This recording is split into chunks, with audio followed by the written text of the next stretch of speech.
Hello students, आज इस video में हम लोग क्लास 9 के चैप्टर 1 द फ्रेंच रेवोल्यूशन के कुछ टॉपिक्स को पढ़ेंगे, जिसमें सबसे पहला टॉपिक होगा द रेन ऑफ टेरर, दूसरा the directory rule in France, तीसरा did women have a revolution. इन सभी में लोगों ने क्या क्या चेंजेज आए, किस तरह के इवेंट हुए, इन सारी चीज़ों को हम लोग डिस्कस करने जा रहे हैं। उम्मीद है कि यह वीडियो आपके लिए बेनिफिशियल होगा, आपको इससे ज़रूर फ़ायदा होगा। आप इसे देखें और आप अपने फीडबैक को भी कमेंट सेक्शन में ज़रूर दें। सबसे पहले हम लोग देखें द रेन ऑफ टेरर। यदि इससे पहले के टॉपिक्स को रिवाइज करें तो सोशल डिवीज़न जो था वहाँ का, फ्रांस का, उसके बारे में हम लोगों ने पढ़ा। किस तरह से रेवोल्यूशन शुरू हुआ, बैड हार्वेस्टिंग हुआ, इन सारी चीज़ों को पढ़ा। और इससे ठीक पहले का जो टॉपिक था वो था हमारा जैकोबिन्स क्लब के बारे में, कि किस तरह से रोबेस्पियर के लीडरशिप में जैकोबिन्स क्लब का फॉर्मेशन हुआ और उसके बाद फिर उन लोगों ने रेवोल्यूशन शुरू किया। अल्टीमेटली रेवोल्यूशन सक्सेसफुल रहा और लुइस 16 को एग्जीक्यूट कर दिया गया और रोबेस्पियर ने फ्रांस के शासक के रूप में काम शुरू किया। उसने कई सारे बदलाव वहाँ पर किए। उन सारी चीज़ों को ही हम लोग इसमें पढ़ेंगे। हालांकि रोबेस्पियर ने बहुत सारे इम्पोर्टेंट चेंजेस लाए वहाँ पर, इसके बावजूद भी उसने कुछ ऐसे वर्क किए वहाँ पर जिसके कारण से कि लोग अब उसे नहीं चाहते थे कि वह फ्रांस में रूल करे। इस टॉपिक से ही द रेन ऑफ टेरर, इस नाम से ही पता चल जाता है कि रोबेस्पियर का जो ये 1 साल का रूलिंग पीरियड था उसे रेन ऑफ टेरर का नाम दिया गया। तो उसने किस तरह से रूल किया होगा और लोग किस तरह से रहे होंगे। तो इस पीरियड को, द रेन ऑफ टेरर का पीरियड 1793 से 1794 का माना जाता है। लगभग 1 साल का ये पीरियड था जब रोबेस्पियर ने फ्रांस पर शासन किया। इसमें उसने एक पॉलिसी को अडॉप्ट किया, policy to severe control and punishment. उसने हर एक चीज़ पर एक स्ट्रिक्ट रूल बना दिया और हर किसी को स्ट्रिक्टली ये कहा कि हर किसी को ये फॉलो करना ही होगा। यदि कोई फॉलो नहीं करता तो उसे सजा दी जाती थी। अब इसमें सजा पाने वाले बहुत सारी ऐसी चीज़ें थी जो रोबेस्पियर ने लागू तो किया, लेकिन उससे बहुत सारे लोग सहमत नहीं थे। कई लोग उससे असहमत थे और जो भी असहमति उससे दिखाता वो उसे पनिशमेंट देता था। इसमें कौन लोग थे जिन लोगों ने उसके बनाए कानून को मानने से इनकार किया? उसमें नोबल्स थे, क्लर्जीज थे, members of other political parties, even उसके अपने पॉलिटिकल पार्टी यानी जैकोबिन्स क्लब के जो कई सारे मेंबर्स थे उन्हें भी अरेस्ट किया गया। उनमें से कई को एग्जीक्यूट कर दिया गया। जिन्होंने की उसके बात को नहीं माना उन्हें एग्जीक्यूट कर दिया गया। एग्जीक्यूट का मतलब है यहाँ पर मौत की सजा देना, जो कि गिलोटिन के बारे में हम लोगों ने पढ़ा था। ठीक है, तो उसके सिर को धड़ से अलग कर दिया जाता था। तो इस तरह की सजा दी गई। इससे कहीं ना कहीं एक बहुत बड़ा जो क्लास था, बहुत सारे लोग थे, वो लोग अब रोबेस्पियर के अगेंस्ट में होने लगे थे। इवन उसकी अपनी ही पार्टी जैकोबिन्स क्लब के कई सारे लोग अब उसके अगेंस्ट में हो गए। हम लोग यहाँ पर कुछ चेंजेस जो रोबेस्पियर ने किया था उसे देखना है। ये क्वेश्चन आपको आ सकता है, 3 मार्क्स के क्वेश्चन में भी आ सकता है, 5 मार्क्स के क्वेश्चन में भी आ सकता है। यदि आप इस तरह से लिखें तो डेफिनेटली आप फुल मार्क्स पा सकते हैं। What changes brought by Robespierre? सबसे पहला, maximum selling on wages and prices. एक तरह से इसने वर्क का वेज तय कर दिया और फूड ग्रेन्स जो थे या मार्केट गुड्स जो थे उसके प्राइस को फिक्स कर दिया कि कोई भी उस प्राइस से ज़्यादा किसी से नहीं ले सकता है। एक तरह से मार्केट को गवर्नमेंट के कंट्रोल में या अपने कंट्रोल में लाने का उसने प्रयास। Meat and bread were ration. Ration का मतलब है जब किसी भी चीज़ का राशनिंग हो जाता है तो उसका एक स्टॉक लिमिट कर दिया जाता है कि कोई भी बिजनेसमैन या कोई भी स्टॉकिस्ट मैक्सिमम कितने क्वांटिटी को स्टॉक करके रख सकता है। ठीक है, ताकि मार्केट में भी गुड्स जा सके। कई बार ऐसा होता है कि प्राइस को बढ़ाने के लिए, ताकि मार्केट में जब कोई भी गुड्स कम रहता है और डिमांड ज़्यादा रहता है, तो ये इकोनॉमी का एक रूल है, जिसमें कि कहा जाता है कि यदि कोई भी प्रोडक्ट मार्केट में अवेलेबिलिटी कम हो और डिमांड ज़्यादा हो, तो उस प्रोडक्ट का प्राइस जो होता है वो बढ़ जाता है, क्योंकि ज़्यादा से ज़्यादा लोग किसी भी कीमत में उसे खरीदने के लिए तैयार होते हैं। और आज का जो सिचुएशन चल रहा है, इसमें आप इसे काफ़ी बेटर वे में समझ सकते हैं कि किस तरह से कई सारी ज़रूरत की चीज़ें, जैसे कई सारी दवाइयाँ हैं, रेमडेसिविर या अदर इंजेक्शंस हैं, जो कि आज के समय में अपने मूल जो प्राइस है, उसके ओरिजिनल प्राइस है, उससे कई गुना ज़्यादा प्राइस पर बेचे जा रहे हैं। गैस सिलेंडर की कई सारी बातें आई, तो ये सारी चीज़ें हैं। तो इसी चीज़ को कंट्रोल करने के लिए क्या किया गया कि उसने मीट और ब्रेड को राशन कर दिया, यानी अब गवर्नमेंट के पास स्टॉक का पता रहता था कि कहाँ पर कितना स्टॉक है और मार्केट में कितना स्टॉक गया है। प्रमोशन ऑफ इक्वालिटी ब्रेड, यानी हर किसी को भोजन हर किसी को मिले, ये उसने प्रायोरिटी दी। इसके लिए उसने कई सारे स्टेप्स लिए, जो हमने इससे पहले पढ़ा। Post selling of food grains, उसने कहा कि फूड ग्रेन्स को कोई स्टॉक करके नहीं रख सकता, यानी छिपा कर नहीं रख सकता, आप उसे सेल करें और मैक्सिमम उस प्राइस पर सेल करें जो कि गवर्नमेंट ने फिक्स किया है, नेशनल असेंबली ने फिक्स किया है। Instead of traditional monsieur and madame, वहाँ पर जो लोग होते थे, बड़े लोग थे, चाहे वो नोबल्स हो या क्लेरिगीज हो, उन्हें मोन्जियर, जिसका अर्थ होता है सर, और मादम, इस तरह से बुलाया जाता था। तो अब वहाँ पर इससे पहले जो भी था वो नोबल्स और क्लेरिगीज को ही इस नाम से बुलाया जाता था, लेकिन अब क्या होने लगा कि जो भी सिटीजन थे उसे इसी तरह से बुलाना था, यानी एक तरह से हर किसी के लिए उसने रेस्पेक्ट एस्टैब्लिश करने की कोशिश की। हर किसी को कहा कि नागरिक है, सभी एक दूसरे को सम्मान दे और सर और मैडम कहकर ही बुलाए। Churches were shut down, converted into barracks and offices। एक बहुत बड़ा बदलाव जो इसने किया, जिसके कारण से खासकर जो क्लेरिगीज थे वो इससे नाराज हो गए, वह क्या था? क्लेरिगीज आप जानते हैं चर्च से रिलेटेड लोग थे, चर्च से जुड़े हुए लोग क्लेरिगी में आते थे, यानी फर्स्ट स्टेट में आते थे। वो लोग एक टैक्स वसूलते थे, ठीक है। तो इसने क्या किया, सारे चर्चेस को बंद करवा दिया। उसका मानना था कि ये जितना भी विद्रोह होता है या इस तरह की बातें होती हैं कि लोगों की नाराजगी होती है, उसका सबसे मेन कारण है चर्च। उसने सारे चर्चेस को शट डाउन करवा दिया। लेकिन अब चर्च के जो बिल्डिंग्स थे उसका क्या किया जाए, तो यह बात वहाँ पर नेशनल असेंबली में उठी। तो वहाँ पर यह तय किया रोबेस्पियर ने कि इन चर्चेस को बैरक में बदल दिया जाए या फिर उसे गवर्नमेंट ऑफिसेज में बदल दिया।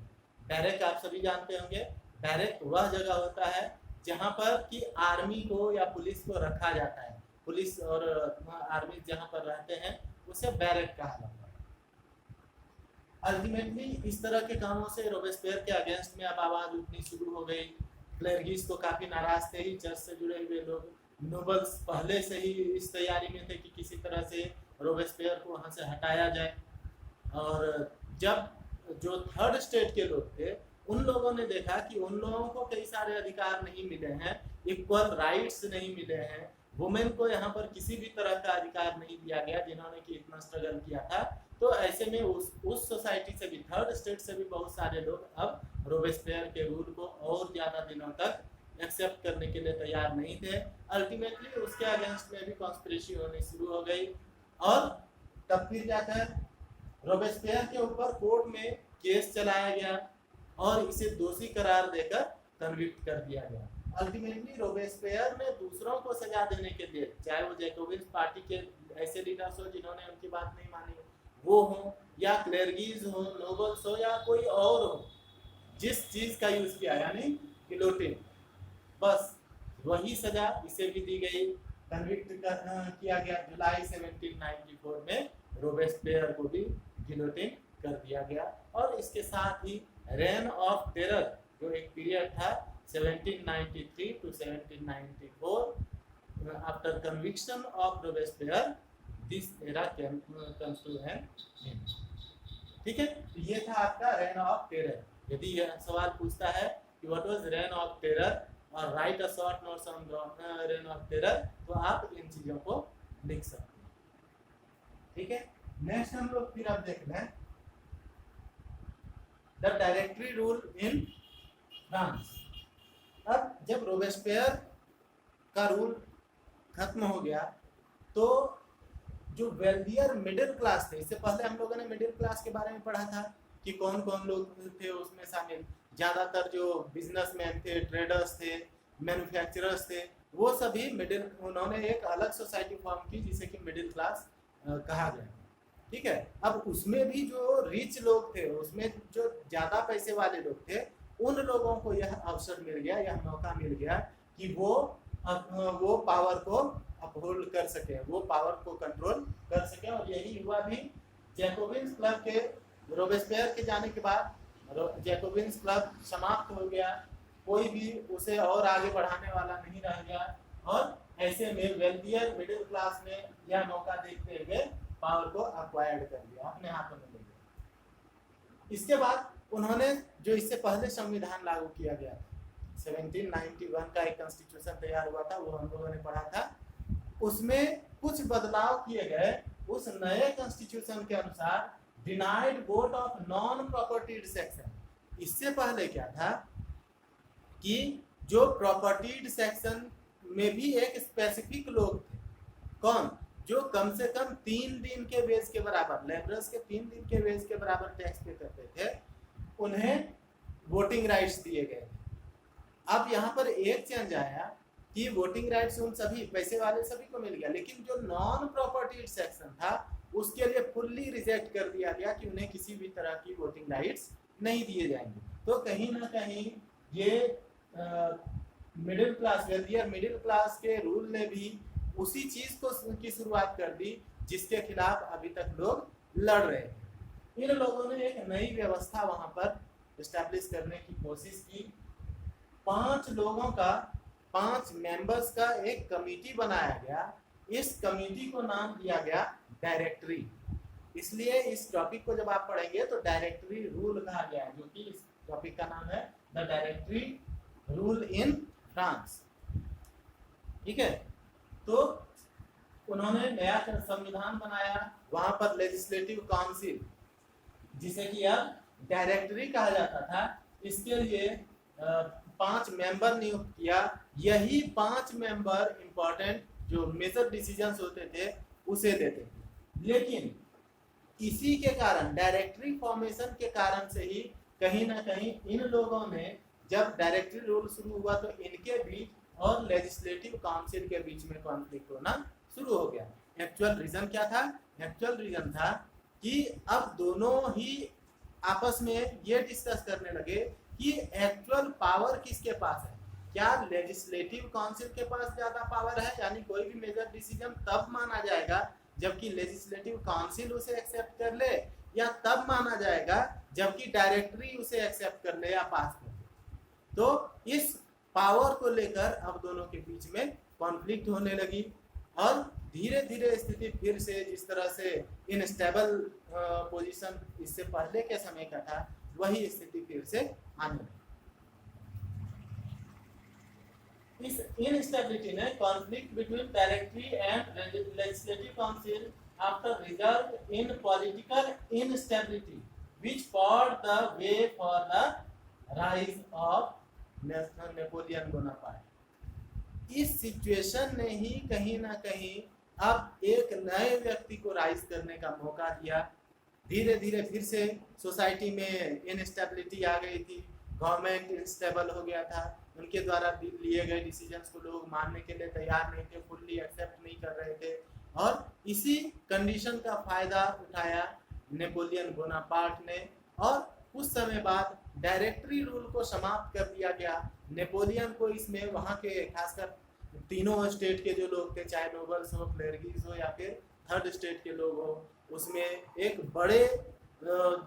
बहुत बड़े नंबर ऑफ पीपल का इसे सपोर्ट मिला, और इस तरह से नेपोलियन बोनापार्ट ने रूल करना शुरू किया और फ्रांस फ्रांस में नेपोलियन बोनापार्ट के रूल की शुरुआत हुई। लेकिन यहीं पर यह खत्म नहीं होता है, डायरेक्टरी रूल्स में कई सारे ऐसे बदलाव लाए जो बहुत ही इंपॉर्टेंट साबित हुआ। कई सारे चेंजेस इसने ऐसे किए जो कहीं ना कहीं बहुत सारे लोगों की डिमांड को पूरा करता था।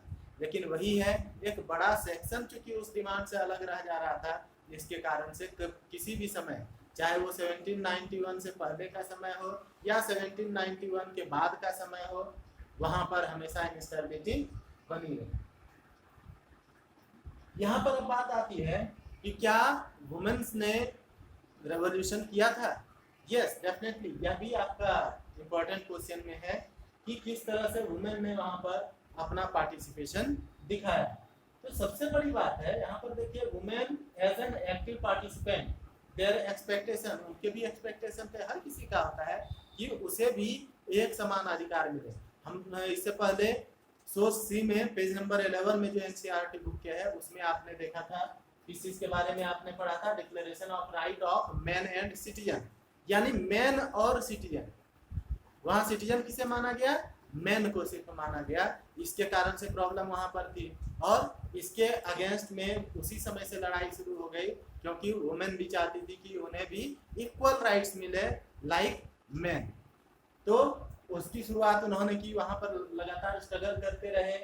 वुमेन जो थी, खासकर थर्ड स्टेट की थी, वो वर्किंग वुमेन थी कि बाहर में जाकर काम भी करती, अपनी फैमिली को भी संभालती थी। लेकिन इतना लेबर करने के बावजूद भी, इतना मेहनत करने के बावजूद भी उन्हें जो वेज मिलता था, मेहनताना मिलता था, वर्क के बदले में पैसे मिलते थे, वो काफी कम मिलता था। यदि कंपैरिजन करें मेन और वुमेन में, तो उसमें एक बहुत बड़ा गैप था। हालांकि यही चीज आज के भी समय में है, लेकिन हम जब की बात कर रहे हैं उस समय उस गैप को बहुत ज्यादा ही माना जाता था।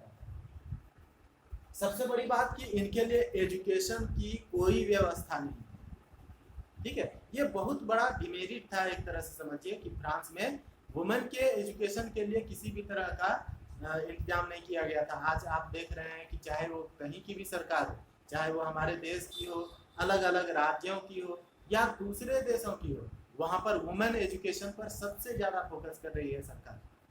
हाँ, तो इसकी शुरुआत यदि कहा जाए तो इसी समय से हो गई थी। और ये शुरुआत वुमेन के लिए एजुकेशन की शुरुआत करने वाले कोई और नहीं, बल्कि ये जो डायरेक्टरी रूल शुरू हुआ था, इन्होंने ही ये बदलाव लाया। किस तरह से? वुमेन ने अपने स्ट्रगल को आगे बढ़ाने के लिए क्या किया था? एक पॉलिटिकल पार्टी भी स्टैब्लिश कर लिया था, पॉलिटिकल क्लब्स बनाए हुए थे। उन सारे क्लब्स का जो एक कॉन्सेप्ट था उसे दिया गया था नाम, the society of revolutionary and republican women. ये आपको 1 मार्क के क्वेश्चन में आ सकता है। What was the name of the political club formed by women?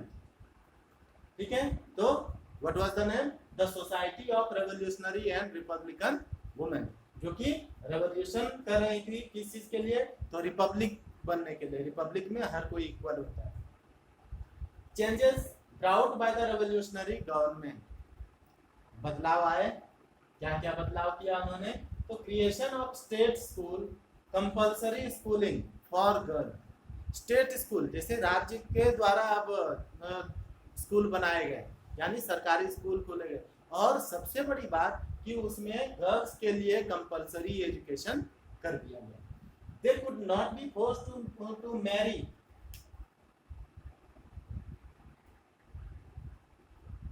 Mary against their wish. अब उनके पिता उसे जबरदस्ती शादी करने के लिए उसकी जबरदस्ती शादी नहीं करवा सकते थे। इससे पहले था कि लड़कियों को यदि पिता शादी करवाना चाहता था तो करवा देते थे, वो चाहे जब भी करवाना चाहे। लेकिन इस नए कानून के अनुसार तय हुआ कि कोई भी पिता जबरदस्ती अपनी बेटी की शादी नहीं करवा सकता है यदि लड़की अभी शादी करने के लिए तैयार नहीं है। तो वही आज भी है। Divorce made legal. डिवोर्स को, इससे पहले जो कानून था वहां पर सिर्फ मेन डिवोर्स दे सकते थे, यानी पुरुष ही तलाक दे सकते थे। लेकिन अब इसमें भी इक्वल बना दिया गया। क्या? तो पहले तो डिवोर्स को लीगल बता दिया गया कि अब ये कानूनन सही होगा, लेकिन दोनों ही दे सकते हैं। ऐसा नहीं कि सिर्फ मेन ही डिवोर्स दे सकते हैं, अब वुमेन भी डिवोर्स दे सकते हैं। यदि वो आपस में खुश नहीं है रहने के लिए तो। They were allowed to train for job, become artist और रन स्मॉल बिजनेस। वुमेन को अब इतनी आज़ादी दे दी गई कि वो ट्रेनिंग ले सकती हैं, जॉब पर जा सकती हैं, या फिर अपना कोई स्मॉल बिजनेस भी रन कर सकती है, जो कि इससे पहले तक रेवोल्यूशनरी गवर्नमेंट फॉर्मेशन से पहले तक ये सब बिल्कुल भी अलाउड नहीं था। वुमेन को सिर्फ और सिर्फ फैमिली को देख रेख करने का ही माना जाता था कि उनका काम सिर्फ और सिर्फ वही है, घर से बाहर निकलना उनका काम नहीं है। लेकिन रेवोल्यूशनरी गवर्नमेंट के फॉर्मेशन के कारण से ये सारे बदलाव आ गए। हम लोग एक अगला टॉपिक है situation during rain of terror, यानी 1793 से 1794 के समय वुमेन का क्या सिचुएशन था। वुमेन को वोटिंग राइट नहीं मिले हुए थे, बल्कि ऐसा कहें कि उन्हें किसी भी तरह का राइट नहीं था एक्सेप्ट कि वो घर में परिवार का पालन पोषण करें, यही उनका मुख्य काम है। ऐसे में मैंने जैसा कि पहले ही आपको कहा कि इक्वल राइट्स पाने के लिए वुमेन ने कई सारे मूवमेंट शुरू किए। इसमें से सबसे इम्पोर्टेंट मूवमेंट जो था, जो कि 18th सेंचुरी के लास्ट में और 19th सेंचुरी के स्टार्टिंग में काफ़ी पीक पर रहा, और ultimately in mid of 20th century उन्हें इस चीज़ में सक्सेस मिला। क्या? तो 1946 में उन्हें राइट टू वोट मिली। उन्होंने लगातार 18th सेंचुरी के लास्ट से लेकर उसके बाद 20th सेंचुरी तक जो अपना स्ट्रगल जारी रखा, रेवोल्यूशन जारी रखा, इसका परिणाम उन्हें सफलता के रूप में मिला, और 1946 में वुमेन को राइट टू वोट यानी वोटिंग राइट्स दे दिए गए। आप देखिएगा सोर्स ई पेज नंबर 19 में एक दिया हुआ है declaration of right of women and citizen. जब पेज नंबर 11 में declaration of right of men and citizen दिया गया था, तो उसी समय एक महिला थी ओलंपे दे गेज। उन्होंने वुमेन के लिए भी राइट्स का डिमांड किया और वुमेन को एकजुट करना शुरू किया। हालांकि कुछ समय बाद उस समय की सरकार के द्वारा उन्हें अरेस्ट कर लिया गया, लेकिन इसके बावजूद भी ये प्रोटेस्ट जारी रहा। उन्होंने अपने डिमांड को कंटिन्यू रखा, एक नया मूवमेंट शुरू किया, जिस मूवमेंट का नाम था सफ्रेज मूवमेंट। ठीक है, सफ्रेज मूवमेंट पर शॉर्ट नोट्स आपको लिखने के लिए आ सकता है, 3 मार्क के क्वेश्चन में आ सकता है। What was suffrage movement? It was a movement which led by the women revolutionary club named as the society of revolutionary and republican women. ठीक है, उनके द्वारा शुरू किया गया था। And the purpose to start that revolt was to get voting rights and other rights just like men. तो जिस तरह से the declaration of rights of men and citizen था, उसी तरह से ओलंपिक गेज में declaration of right of women and citizen भी लिखा, लोगों के सामने रखा, सरकार के पास भी भेजा कि ये हमारी डिमांड्स हैं। आप देखिएगा उसमें वो सारे डिमांड्स दिए हुए। क्या क्या डिमांड्स इसमें दिए गए थे? They were disappointed with the Constitution of 1791. 1791 में जब पहली बार एक नया संविधान बनाया गया, कब? लुइस 16 को एग्जीक्यूट करने के बाद। ठीक है, जब रोबेस्पियर रूल में आया तो उस समय इन्हें काफी उम्मीद थी कि अब इनके लिए भी कुछ होगा, इन्हें भी कई सारे अधिकार मिलेंगे, लेकिन ये डिसअपॉइंटेड हुए। इन्हें किसी भी तरह का अधिकार नहीं दिया गया। इवन इन्हें तो एक्टिव सिटीजन ही नहीं माना गया, भले ही वहां पर तय किया गया था एक्टिव सिटीजन और पैसिव सिटीजन। एक्टिव सिटीजन जो कि किसी भी लेबर के 3 दिन के वेजेस के बराबर टैक्स पे करते हो, वो एक्टिव सिटीजन होंगे। लेकिन कौन? मेन 20 ईयर्स और अबव एज, पुरुष जो कि 21 साल या इससे ज्यादा एज के थे और कम से कम 3 दिन के वेज के बराबर टैक्स पे करते थे, उन लोगों को ही एक्टिव सिटीजन में डाला गया। वुमेन को उसमें नहीं डाला गया। वुमेन को सीधे सीधे सारे वुमेन को पैसिव सिटीजनशिप में डाल दिया गया। तो उसी समय से ये नाराज थे। Then they demanded their voting rights to be elected to the assembly. ऐसे में उन्होंने डिमांड किया कि नहीं, हम लोगों को वोटिंग राइट्स तो मिले ही, साथ ही साथ यह भी अधिकार मिले कि हम लोग असेंबली के लिए भी चुने जाए। यानी इलेक्शन लड़ने का, सिर्फ इलेक्शन में इलेक्ट करने का अधिकार नहीं मिले, बल्कि इलेक्ट होने का भी अधिकार मिलना चाहिए। ठीक है, होल्ड पॉलिटिकल ऑफिस है, साथ ही साथ उन्हें पॉलिटिकल ऑफिस भी होल्ड करने का अधिकार मिलना चाहिए। जिस तरह से मेन यहाँ करने का मतलब है जो 5 मेंबर्स चुने गए डायरेक्टरी रूल में, इसी तरह से 14 मेंबर्स चुने गए थे नेशनल असेंबली में। तो उस तरह की व्यवस्था में ये भी शामिल होना चाहती थी कि जब इस तरह का की कोई भी व्यवस्था हो, किसी को कोई रेस्पॉन्सिबिलिटी दी जाए, पॉलिटिकल ऑफिस होल्ड करने का मौका दिया जाए, तो ये मौका वुमेन को भी मिलना चाहिए। In 1946, women in France won their struggle for suffrage through the suffrage movement. Ultimately, 1946 में उन्हें इस डिमांड को पूरा पाने में सफलता मिली और उनका जो सफरेज मूवमेंट था वह समाप्त हो गया। ठीक है, तो ये सारी चीजें थी ये इन 3 टॉपिक्स में, और ये तीनों ही टॉपिक्स आपके लिए बहुत इंपॉर्टेंट है। किसी भी एग्जाम में, चाहे वो हाफ ईयरली हो चाहे वो फाइनल एग्जाम हो, ये सारे टॉपिक्स से क्वेश्चन रहते ही हैं। 1 मार्क का भी क्वेश्चन है, 3 मार्क्स का भी क्वेश्चन है, 5 मार्क्स के भी क्वेश्चन है। आप इसे प्रॉपर वे में स्टडी करें। यदि ये वीडियो आपकी मदद करता है तो आप कमेंट जरूर करें और लाइक जरूर करेंगे वीडियो को, यदि आपको ये पसंद आता है, आपके लिए हेल्पफुल होता है। और साथ ही साथ सब्सक्राइब जरूर करें, बेल आइकन को जरूर दबाएं, ताकि जब भी मैं अगला वीडियो इस पर आपके लिए अपलोड करूं तो आप उसे देख सकें, आपको उसका नोटिफिकेशन मिल जाए। उम्मीद है आज का ये सेशन आपके लिए अच्छा रहा होगा। हम लोग फिर से जो इस चैप्टर के नेक्स्ट 3 टॉपिक्स हैं, लास्ट 3 टॉपिक्स हैं, उसके वीडियो लेकर मैं फिर से एक बार आऊँगा। तब तक के लिए थैंक्स।